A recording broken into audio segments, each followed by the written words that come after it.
Hello, everyone. Happy Friday. Thank you so much for joining us today for our Bicentennial Alliance lecture series. My name is Melanie Keeney, and I am the Director of Engagement Outreach here at Missouri S&T. And today I will serve as your host and moderator for our talk. Missouri S&T is currently celebrating our 150th anniversary, and this anniversary coincides with Missouri's bicentennial celebration. As a way to honor Missouri's celebration, Missouri S&T has decided to host a lecture series titled Honoring Our Past, Envisioning the Future, Missouri S&T's lecture series for the bicentennial. This series celebrates the rich cultural history of our region and explores social and economic growth topics relative to Missourians. Today, we present the second of our series titled STEM at the Elementary Level. Before we get started, there's a couple items I would like to go over. Today's speaker welcomes your questions. If you have questions that you would like to ask, please put those questions into the Q&A box. I will address those questions at the conclusion of our speaker's talk. Questions will be asked in the order in which they are received. Please note that the chat function will be disabled. So again, please put all of your questions into the Q&A box. And as a thank you for your participation in today's lecture, we will be drawing a random name from our list of attendees. And that winner will receive a prize pack with Missouri Bicentennial and S&T 150th branded items, as well as a copy of Missouri S&T's newest history book, authored by our own Dr. Larry Gregg, called Forged in Gold. So thank you again for joining us. And with that, I'd like to welcome today's speaker. Today's speaker is Dr. Kania-Goshe, Dr. Beth Kania-Goshe, and she is a professor and chair of teacher education and certification here at Missouri S&T. Dr. Beth, as she is fondly referred to by her students, taught English at a rural Missouri high school. She is passionate about providing quality teachers to schools in our region. Dr. Beth embraces innovative ideas to strengthen the preparation of teachers in her program and consistently seeks input from students, alumni, and other stakeholders. A proven leader and accomplished educator, Dr. Beth's goal is to bring caring, qualified teachers to every Missouri public school. And with that, Dr. Beth, I turn it over to you. Thank you so much for that great introduction. And thank you everybody who is with us today. I know that it is the middle of the day and it is a Friday. So thank you for being here. And I just deeply appreciate that you wanted to take time out of your day to hear me talk today about STEM in elementary schools. Although what I will tell you is what I'm actually talking about is let's rethink what we're doing in education for a lot of reasons with what's going on with the pandemic, but also what is just happening with technology. Let's just rethink what we're doing so that when things go back where we don't have all these restrictions, let's maybe not go back to exactly what we were doing before. Let's use that as an opportunity to do something different. So I do want to clarify that in my title, and when I say the word STEM today, you may often hear me say integrated STEM.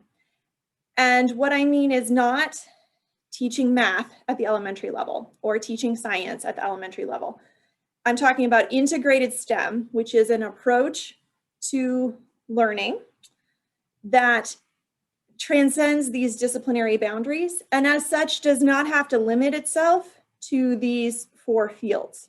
So you may have heard of or seen STREAM or STEAM, where the A for arts is included. So I just want to be clear that I'm not only talking about these 4 fields, that the whole idea of integrated STEM is that there's other disciplines that definitely can be included along with this.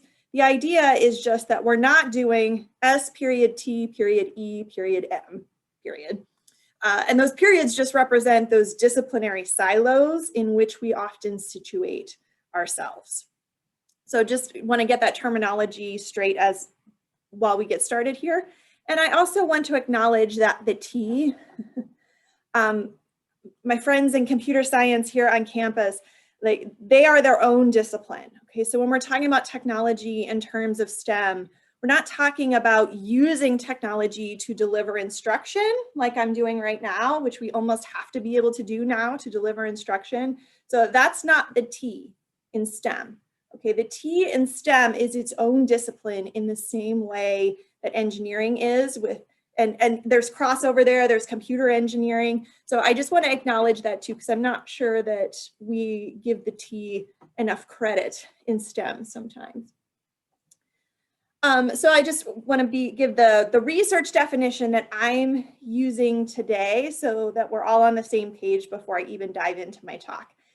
And so this is sort of an academic explanation full of lots of education jargon. And I promise you I will dig into this as we go through the talk. So it's a rich and engaging context that allows students to enter into the problem through multiple entry points. There's engineering design experiences where students can learn from failure, and standards-based math and science content through student-centered pedagogies that promote teamwork and communication skills. And so one of the things I want to emphasize here is notice it says standards-based math and science content. So integrated STEM is not just picking something that'll be really fun and engaging for the students. It is covering the concepts, the curriculum, the grade level expectations, the standards that are expected of that teacher in that classroom. So we are not deviating from those standards at all. So I want to be clear about that. And the bolded language is what I'm really going to touch on today, how these are different elements of education that have not traditionally been part of what we consider essential to school or essential to teaching.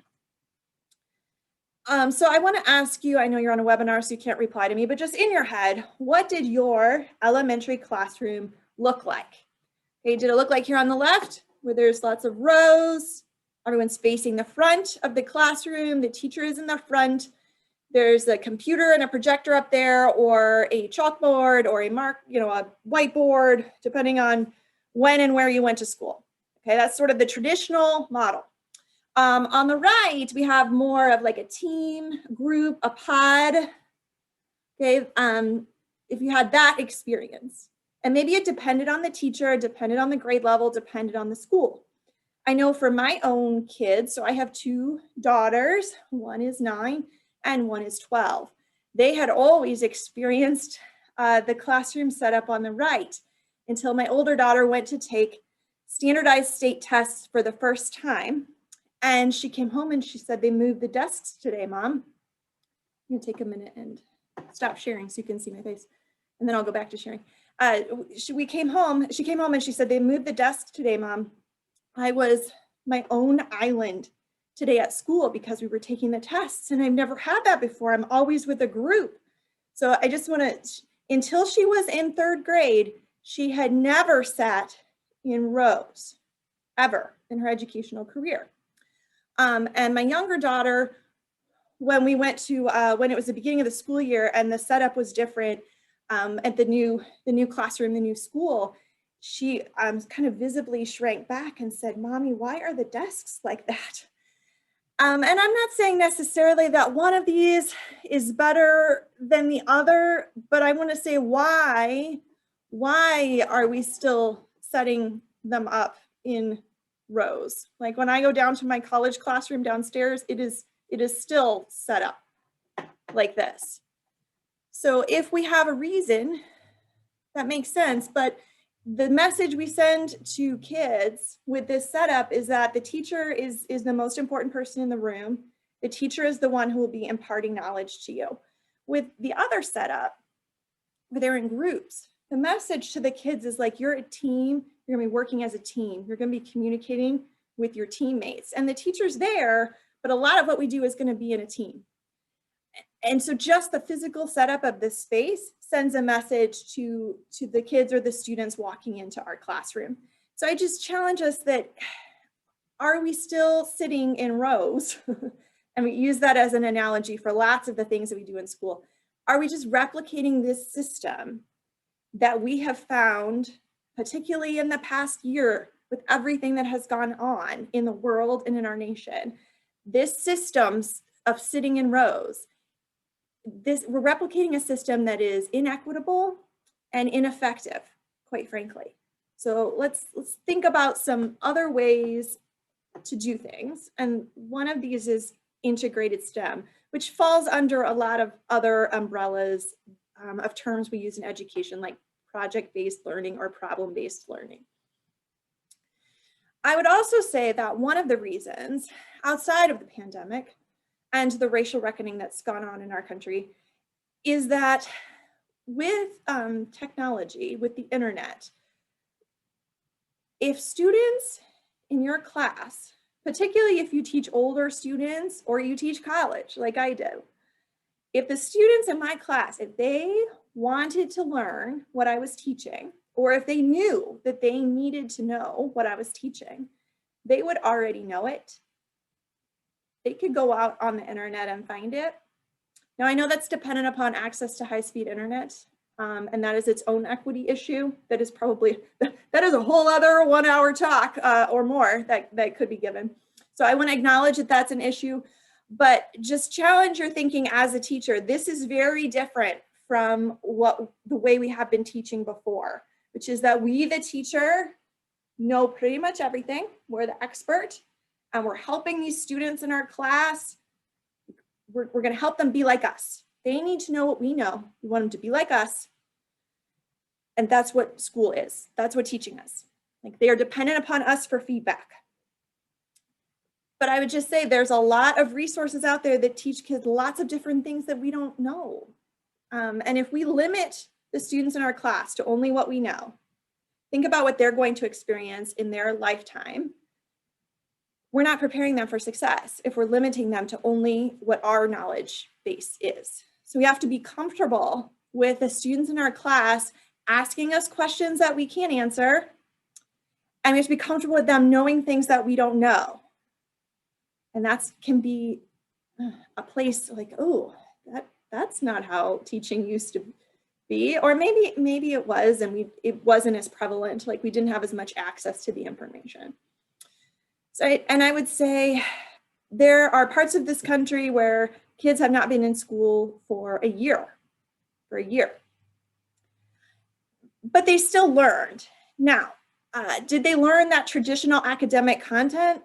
Probably not. Remote learning is no one's cup of tea. Okay, I mean there are certain segments of the student population who may thrive in that environment for some reasons. But the point I want to make is that kids learn without school. Kids learn without sitting in a desk and taking a test. Okay, I learned over the pandemic. You know, I tried to do lots of things, and yeah, to be honest, they didn't all work out. Okay, sourdough starter, yep, never did make sourdough. Okay, pandemic garden, tried to grow some seedlings, planted them in the ground, they died. Okay. Home improvement projects like baking, cooking, all these things that people did during the pandemic. Integrated STEM, right? Integrated STEM. People naturally gravitated towards these types of projects. So why in school aren't we doing that same thing? Also think about all the science and the math that we learned about without sitting in a classroom and without ever being tested on it. So just going to challenge you that we have these two pictures of desks, and this is the picture of my class back in 2019, of course, because no one's social distance and no one's wearing masks. So this is my class out in an area elementary school, and they are doing a STEM. My students designed STEM lessons. We went out to an elementary school. We taught the whole school. It was awesome, not all at once, but we had kindergarten, then first grade, second grade. And I just want to highlight a few things in this picture of why this. If you just saw this picture and I said, is this school? Be like, no, it's not school. There's no desks, there's no pencils, there's no paper, there's no calculators, there's no computers. What is happening here? These kids look like they're playing. They don't look like they're learning. I guarantee you they are learning. And they are learning without the teacher being in the front of the room. In fact, the teacher, Dr. Schwartz here in my program, see how much she's enjoying herself? She is loving being in this class. Okay, she is watching kids learn, and that is what we live for as teachers. But they are not dependent on Dr. Schwartz to tell them if they're building their cup tower. They know if they're doing it right or not. Why? Because it falls down or it's not as tall as it needs to be. There was a goal that they were trying to reach. They are not dependent on the teacher for feedback in this picture. Looks very different from taking a test, turning it in, waiting for the teacher to grade it. So how do you know if what you're doing in your classes is integrated STEM? Like, what are some of the questions that you could ask yourself? Ask yourself, like, is this linked to the real world? What I have the students doing in my class, is it linked to their world, to things that they experience every day? The second one is a little more challenging, I think, for us teachers, because to be honest, we tend to be kind of control freaks, right? We want to control everything. We're very organized. Is the outcome unpredictable? This project or problem that you have your students working on, do you already know the answer? If so, that is not integrated STEM, the way it was defined in the research at the beginning. Okay, you do not know what the one right answer is, because there is no one right answer. There's lots of different ways into the problem. A very basic question is like, are the students doing something? Are they being active, or are they passively listening, passively watching a video? Are they active? Are they doing something? Are students working together in a group with a common goal? Just because they know the content, so they may know that math standard, student might. They might know that science standard. They have to be able to work in a group and communicate with that group.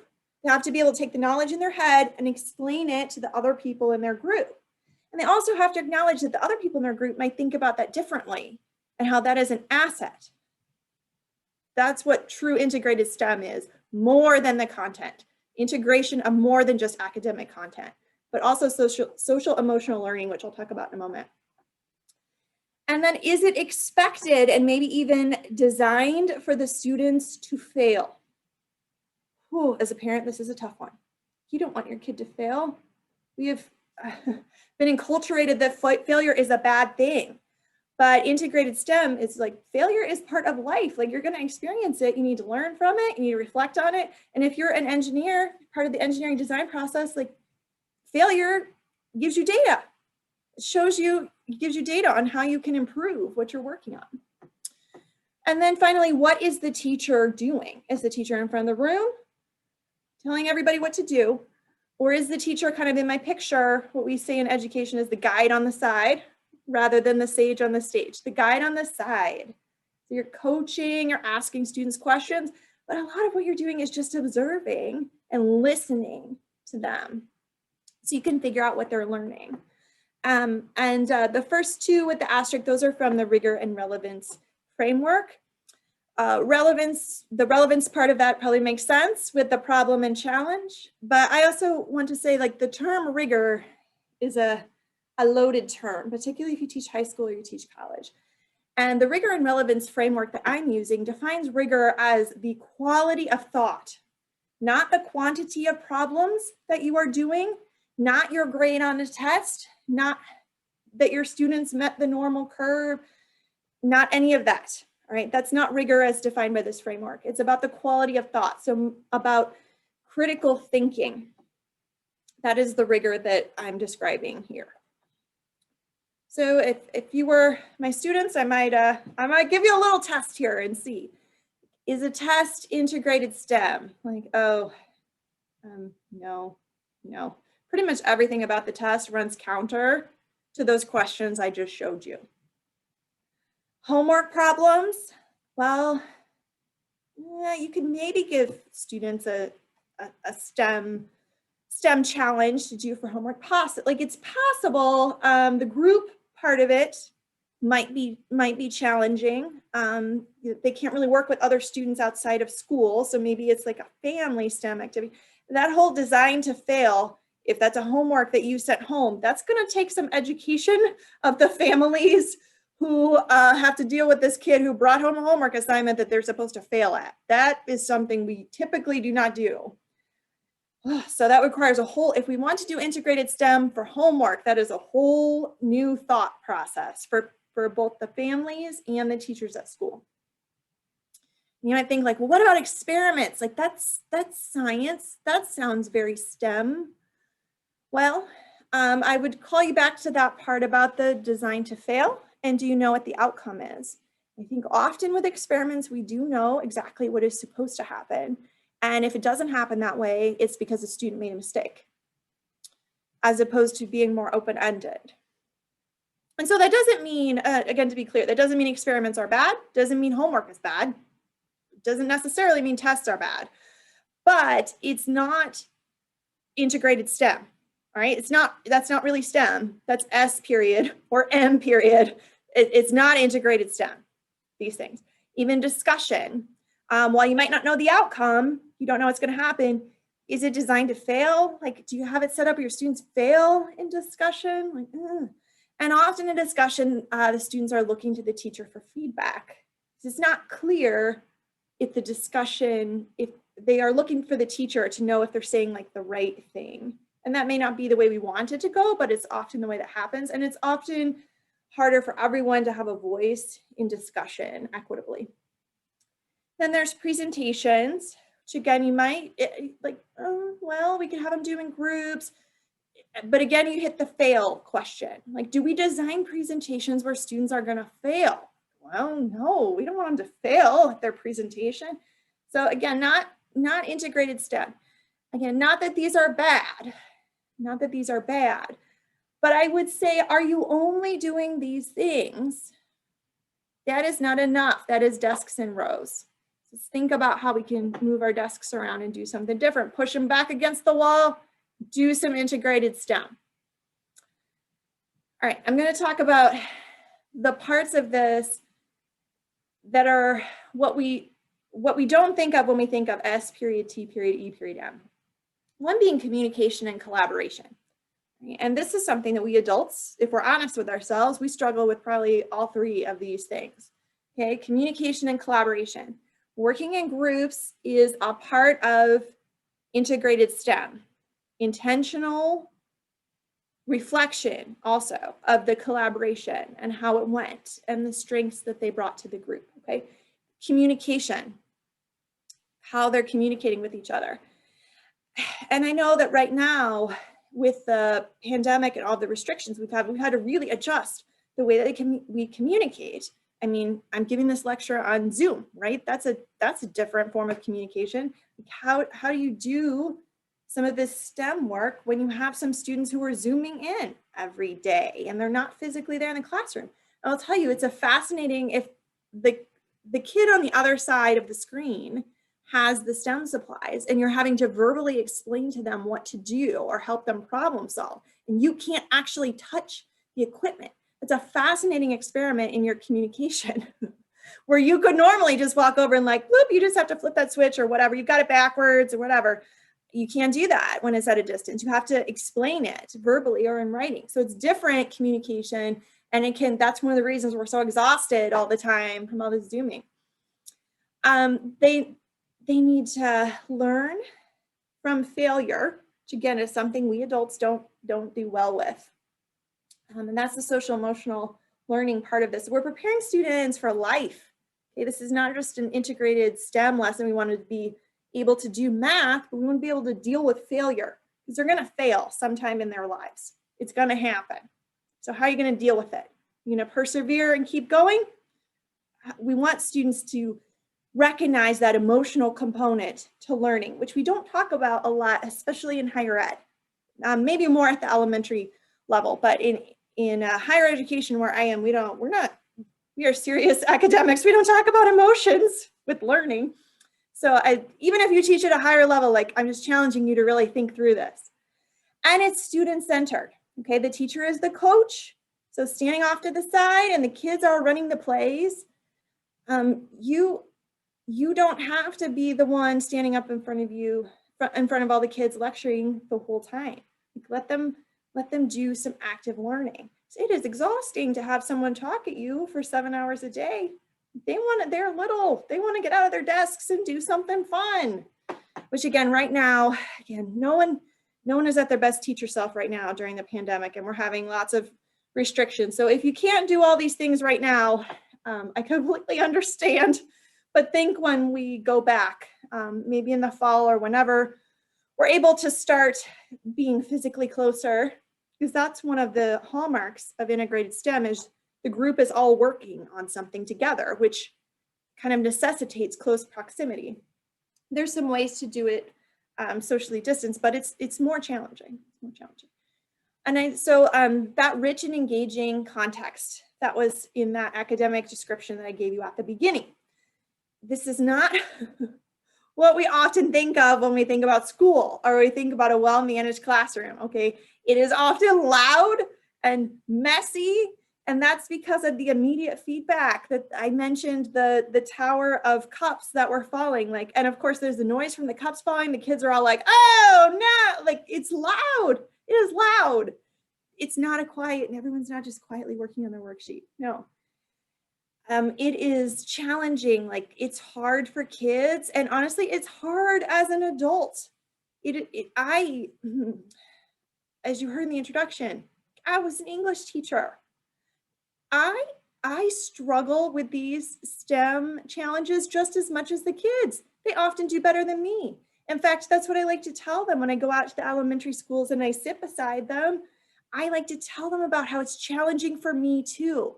And imagine how eye-opening that is to a kid who's 5 years old and in kindergarten to realize this person with a PhD in education, like she struggles with this too. Like everybody struggles to learn something. And just because maybe some people get it faster or some people are really into it and I'm not, everybody has different things where they excel or interested in. A lot of what we need to do is get them interested rather than thinking we're judging their ability. And that's how we determine who gets to do the fun stuff. Do the fun stuff right away. And then they'll be interested and they'll be more motivated to do the boring stuff like the tests, okay? I'd also say it's differentiated. So everybody's doing something, but it's not all the same thing, okay? So you might walk in the classroom and be like, what is happening? Like there's kids on the computer, there's kids on the floor, there's kids, what is going on? They're not all doing the same thing. Like, yeah, that's the point. That's the point.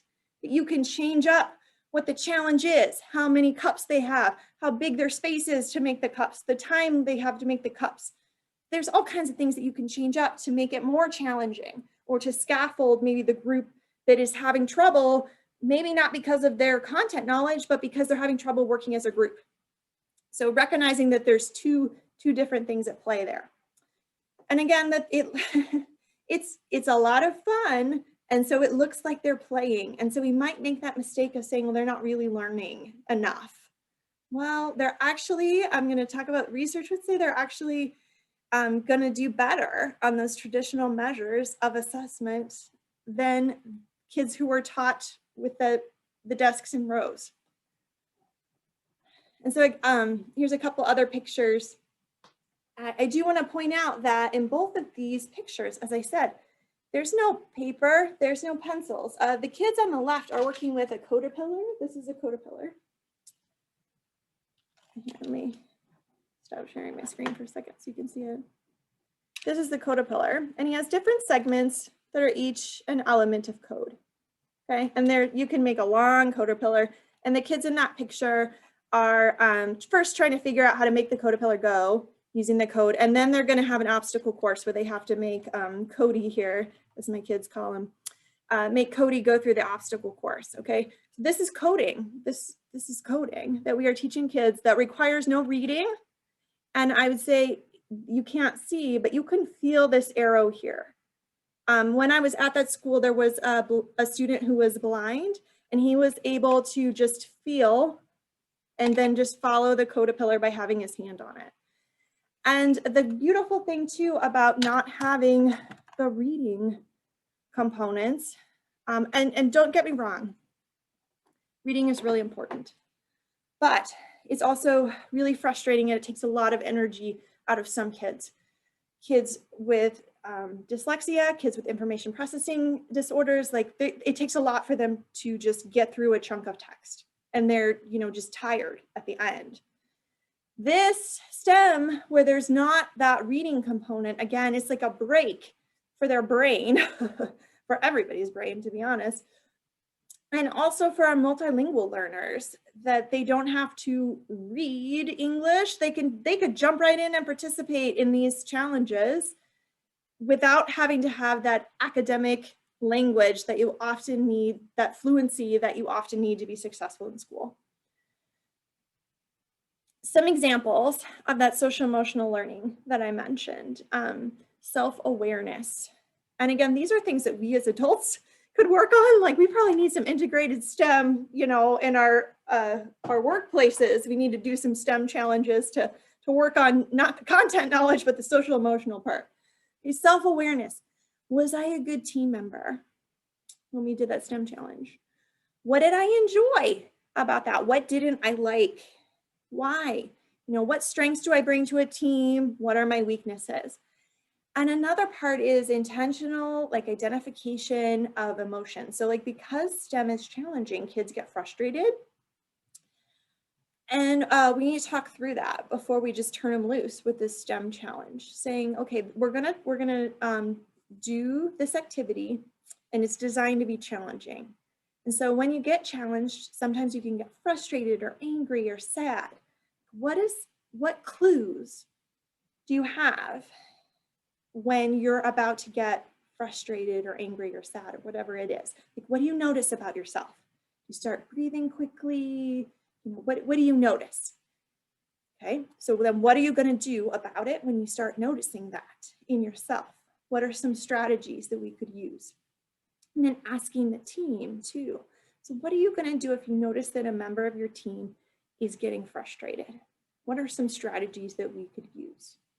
Right, so we're going to intentionally talk through that with kids. So we're not just throwing them into groups and expecting them to be able to do this.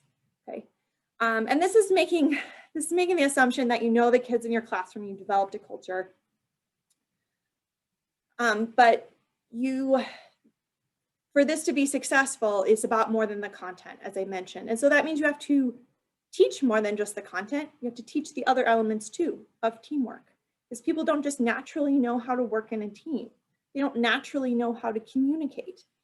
Those are skills just as much as addition and subtraction that we need to make sure we're addressing and assessing, to be perfectly frank. So that's that self-management part, and again, requiring failing so that they can learn some perseverance. And also empathy is a part of integrated STEM, and we don't often think of like STEM and empathy. Like, what? Aren't those two things at odds? Like, scientists, it's not about empathy. Well, actually there's empathy in terms of your teammates, and it's also empathy could be in the challenge that you have designed, the problem or the project that the students are doing. Does it engage them empathetically? Like, are they trying to help people or help animals or help, you know, make the planet a better place? That engages empathy. And that's not for many women and Black and Indigenous people of color going into the STEM fields, engineering in particular, that idea is what they latch onto. Not how much money they're going to make, or not that you have to be good at this certain thing, but they want to do something that makes the world a better place. I do want to address some common misconceptions possibly about integrating STEM into your elementary school, or really any classroom. I had some misconceptions about this myself. One is that you need money, like you need fancy equipment, you need a grant, you need like all these computers, you need all this stuff to be able to teach integrated STEM. But if you saw a lesson, like that was cups and popsicle sticks and tape on the floor. There's not a lot of resources in particular right now because budgets are the way they are. So don't let a budget or a piece of equipment hold you back from trying some integrated STEM. You know, start small and start with something that is inexpensive and would probably, quite frankly, have gone in the recycling bin anyway. Kids can have lots of fun just with a bunch of cardboard boxes and a STEM challenge that you gave to them. There's also a misconception that students don't have the basic knowledge yet. So like we can't turn them loose on these STEM challenges if they don't know the basics, okay? But the research I'm going to talk about in just a second would tell us that students need to be motivated to learn that basic knowledge. Okay, remember what I said before. If they wanted to know how to add fractions, there's a bunch of YouTube videos that teach them how. Okay, they could learn it from all kinds of different places. If they really wanted to know how to do that, they would already know. Our job is to get them motivated to want to know about adding fractions or whatever it is. And that's very different from what we had to do before. There's also concern that there's not enough time. I have a curriculum, Beth. I have to get through all these things. I do not have time to like do 3 days of a STEM challenge. You're talking about not very realistic. Well, if you get that kind of feedback from other people in your department or your administrator or something like that, I would encourage you to have them look at, these are 2 pieces of research, but there's a lot out there. This one I'm actually going to pull up because it was recently published from Michigan State. That's what I thought. I want to make sure I was saying it right. So this was a giant study, to be perfectly honest, a gold standard study, as in there was a control group and an experimental group, which is so difficult to do in education because unlike in clinical drug trials, there is no placebo for teaching science, okay? We can't just not teach kids science. So it's a little complicated to set these things up, these types of large scale experiments, but they did it at Michigan State and the results are fascinating. They tell us that in these 3rd grade classrooms that did STEM project-based learning, and it was aligned with the next generation science standards, which you may have heard of. So this is well-designed, high-quality integrated STEM curriculum. They had an N size, population size of over 2,300 students. This was a huge study in schools all across the state, rural, suburban, all different kinds of schools. And they found an 8 percentage point increase in the experimental group. Meaning, and that was across the board, regardless of their reading level, regardless of their gender, their race, ethnicity, and their socioeconomic status.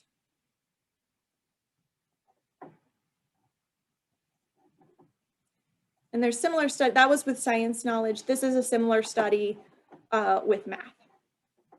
So I just challenge you that actually the time you would take on that STEM challenge, they're actually going to do better on the standardized test. This research would tell us. They're going to do better than if you taught them in rows with the study guide and the test prep and all of those things. So if you're getting that pushback from integrating STEM, that like, we don't have time for that, well, they're actually going to do better.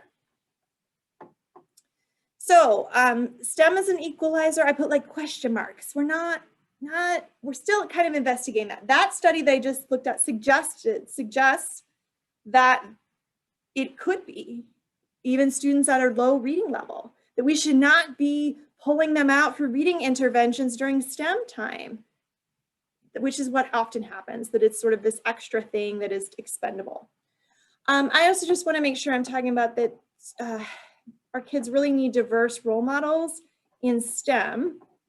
And you can do that not just in your STEM disciplines, but also in, let's say, your choice of children's books, right? Just thinking about who are the historical figures that we're talking about. And when we talk about STEM, like when we're talking about science, do we ever talk about who are the people who made these discoveries and incorporating that social emotional learning? Like what were the challenges that they overcame? Did they fail? Of course they did. Of course they did. And so I would encourage you to, when you go and you think about how to implement this in your class, maybe in the fall, like maybe at a point where things aren't as restrictive. Again, always start with the standard. So this is, you're still covering the same standards. You just need to think of how to cover it differently. Where kids are doing this project, they're doing project-based learning. And again, don't like withhold the fun, engaging STEM content because they don't know the basics. Like they may engage a lot more with the basics when they understand how it applies. And I'd really encourage you to go find out, not necessarily physically, but do some investigation of what professionals actually do in the field. Maybe invite someone. We've got lots of professors on our campus who would be glad to talk to your class about what they do. You know, what do geoscientists do? What do chemical engineers do? I, to be honest, was very surprised when I arrived on campus, like at the types of things that those careers do, because I just didn't realize it. As teachers, we just aren't exposed to that, right? We've never been in a manufacturing plant before, generally. We just don't know as much about these careers. And to be honest, people in the other careers don't know a lot about what we teachers do, right? But if you can embed your STEM challenge where it's something that people actually do every day out there in the world, and in fact, they get paid for it. That really makes that relevance, okay? And it's even better if you can situate it within your community, incorporating that idea of place-based education. So there are sometimes kids from different settings don't always see their setting represented in the materials that they're consuming at school. And connecting the problem for your integrated STEM problem with something in the community, something that the kids can latch onto, they see every day, that also makes it even more engaging. And again, don't forget about that intentional reflection and collaboration. And I just want to admit that it can be really scary to do this in your class. It can also be exhilarating. It's kind of like a roller coaster, maybe. If you like roller coasters, it's exhilarating. It might be a little bit scary when you first are waiting to get on, but once you do it once, you're like, that was great. The kids loved that. Let's try it again. And it might not go as planned, and that's okay. You want to model for them what it looks like. I want to make sure to emphasize like dedicated time. There are some schools that have STEM, integrated STEM as a special, okay? So that my kids who have had an experience like that would say it's different than math time, okay? Like STEM challenge time it was like art or PE or music. So there was a dedicated teacher who would come in and do that into their class. There has to be a class culture where it's okay to fail, where it's not about grades and it's not about getting it right the first time. And that's difficult because that's not normally the way schools are built. And I'd also say to make sure to communicate with your parents and families about what is going on so that they understand this, that what you're doing is intended to benefit their child, and particularly that social emotional learning component that is not just about teaching science. Okay, so I am pretty much at time. I just wanted to mention a couple of things for you, which is don't reinvent the wheel. There are tons and tons of resources out there about teaching STEM. I wanted to mention Project Lead the Way, which our institution has a relationship with. That is high quality STEM curriculum from elementary all the way up through secondary. Does require training for your teachers and some equipment, but that's one example of a national program. And I did just want to tell you that in the fall, late fall probably, we are going to be opening a Commerce Center for Excellence in STEM Education here at S&T, where we can provide more professional development for teachers and where we can offer some opportunities for kids in the region to come and visit our campus and get kind of a taste of integrated STEM. So what questions do you have for me? Hi, Beth. All right, I'm going to start with our first question here. Would students be more interested in hearing from actual STEM students from S&T rather than from our faculty? What are the pros and cons of each? Well, so the faculty probably have a broader idea of what happens out in the field because they've had graduates go into maybe multiple facets of the field. I will say though, students might respond more to other students, but you have to, either one of those people going into schools, I think you need to make sure they have a little bit of training so that they know their audience and know who they're talking to and what kinds of questions they might get asked, and make sure they're explaining things at kids' levels, but also not oversimplifying either, because as I mentioned earlier, all the information that's available, like you'll be surprised what kids know, what they have researched on their own. And even at very young ages, kids are being asked to think about where they're going to go to college, what they want to do with their lives. So if we wait till high school to do integrated STEM, it's almost too late because they've sort of decided by then whether they're like good at STEM or not, or if they want a STEM career. So really middle school and even elementary is where we should start. What other questions do we have? Great, thank you for that. Let's see. What are some other examples of STEM experiments? And do you have a favorite? Oh gosh.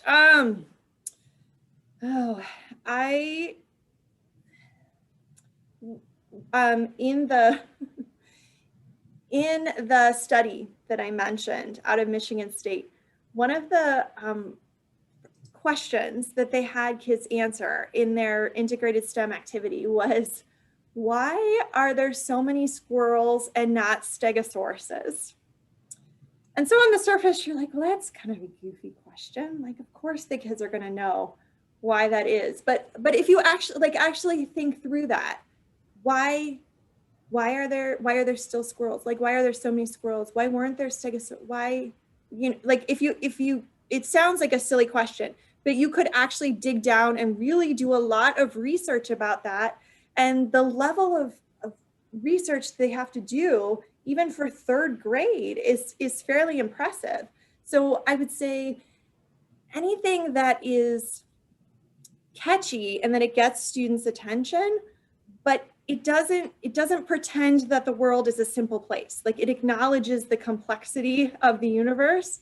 I think that's great. Right now I'm working on a project with Joel Birkin, who is a professor here on campus, and two other professors at University of Missouri, Laura Cole and Laura Zangoni. And we're working on creating a green roof curriculum for third graders, and it's about the water cycle.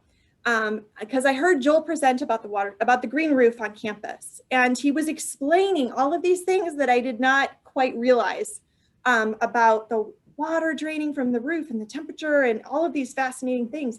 And I thought, we are teaching the water cycle to kids all wrong. Like, we never talk about buildings and green roofs with elementary kids. You know what we do? We make them do a worksheet, and there's the water cycle, right? With the arrows. No, I just had this, it's like, oh my gosh. So we're designing this great curriculum, and it's about the kids are going to have, still in process, but I think it's going to be really fun. They're going to design their own doghouse, and it calls on the empathy part, right? Their poor dog is getting wet out there in the rain, needs a doghouse. Design a doghouse, and we're going to introduce the elements about the green roof and how it could affect the temperature and how it's good for sustainability and the water runoff and all of those things. So I'm really excited about it. We're still in the development stage, but that would be my favorite thing right now because I'm working on it. That sounds like a really neat project. On that, will they actually build the doghouse in the classroom, or is it just? Yeah, they'll actually build it. The greatest thing would be if they could 3D print it. I don't know if we'll have the capacity to do that or not, but the sky is the limit. So maybe the first time we do it, they'll be using, cardboard and other materials. And maybe if we try it again, they can 3D print it or something. And we want to actually maybe put the houses outside so they can see and have the green roof growing plants on the top. So Very neat. Excellent. what I love about it is there's a green roof on campus. So we're taking this research that Joel is doing on campus and translating it for these third graders. And actually, we're not really simplifying it that much. Like it makes sense to them when you explain it to them. So if rather than just teaching them this artificial water cycle, if you connect it to a real thing, kids connect with that a lot more. And the students are near Kansas City, and there's multiple green roofs in that vicinity too for that place-based connection. Very neat. Thank you. Okay, Dr. Beth, are there any STEM toys or games you recommend for kids to have at home? Again, there's so many. And some of it depends on what you want your kids to do. Like, what is the outcome? I'm an assessment person. So it's like, well, what is the outcome?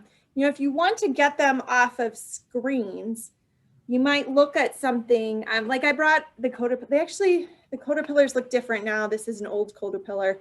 I literally have my students design a lesson with this in college classroom, and they are like outside with Caterpillars on the sidewalks, drawing obstacle courses with chalk. Like everyone else probably is like, what are they doing? So you can use these even with very young children. As I mentioned, you don't even need reading. So that's something I would say when you're looking at STEM toys is like, how much time on the screen are they going to have? Because to be honest, we have a lot more than that. But I'd also say you don't even need stuff. Like you could teach coding without anything at all except like a Post-it note.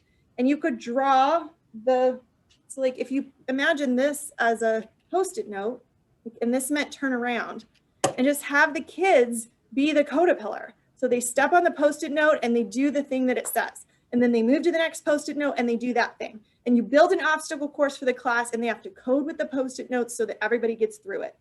You don't need anything for that. And you could do that at home too. So yeah, you don't have to have stuff to do STEM. Very good. See, questions have kind of slowed down here. Is there anyone else on the webinar who would like to ask a question before we start wrapping up today? We've got a few minutes here. Well, while we're doing that, while you guys are thinking of any last minute questions, I'd like to just thank you for attending today. This lecture will be recorded, has been recorded, and will be uploaded onto our Missouri S&T 150th anniversary webpage. I will put that web address into the chat here momentarily, but if you would like to rewatch this lecture or share this lecture with others that you think may find some benefit or learn something new, we invite you to come back and grab that webinar from our webpage.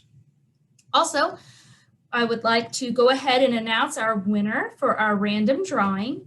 So the winner today of that gift pack and a copy of Dr. Larry Gragg's Forged in Gold is Isaac Kelvington. So Isaac, thank you so much for joining us today. If you can, or if you logged into this webinar with your email, I'll be able to get that. But if you did not log in with your email, if you can just drop that in the Q&A box for me, I'll be able to email you information on picking up your prize pack. But again, if you logged in with your email, then I'll be able to find that. Looks like we have, here we have, Isaac Kelvington, a winner of my prize pack. He dropped a question here.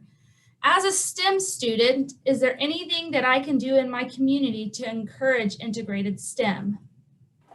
I love that you asked that question. If you're in this community here in Rolla, I would say we in teacher education, but also across the university, there's normally in non-pandemic times, there's lots of great STEM outreach going on with schools. And when we have in the fall, when the Commerce Center for Excellence in STEM Education is open, there'll be lots of opportunities to either volunteer or be a student worker in the STEM Center, where we're going to be going out to schools all the time, or having students on campus for field trips where you could do demonstrations. I'd be glad, there's probably lots of high school teachers who would be glad to have a STEM student come to their class. We try to centralize that through either my department or because just to go into schools, there's definitely some background checks and things of that nature. But I think it's a great model to have maybe an education student and a STEM student paired together. They could go into classrooms so that you have both that content and the teaching components and design something together. I think that's kind of what happened with Joel and I as we work through this unit. So I would encourage you to, like, if you're on campus, come and see me, Isaac, and we will figure out something great for you to do. If you're in a different community, it might be just reaching out to that school district and seeing if you can be a volunteer and what are some things that you could do there. That's a great question. Thanks for asking. I'm glad you're interested. Great, thank you so much. I think that we have asked all of our questions for today. And of course, if anybody thinks of questions they would like to ask Dr. Beth after this series, please feel free to go out to our 150th site. There's ways to contact out there. So you could visit the site to get information on, and we could get those questions to Dr. Beth. But I would like to thank everyone for joining us today. Again, this event has been recorded and will be added to our 150th site. I put the web address into the chat, so you guys should be able to see that on there. I'd like to also extend an invitation for everyone to come back here again on our webinar on Tuesday, April 6th, as we welcome Dr. Catherine Johnson, an assistant professor of explosives here at S&T, as she presents having a blast with explosives. So with that, Dr. Beth, thank you so much for joining us today and talking about STEM. And everyone else, have a great Friday and a fantastic weekend. Thank you.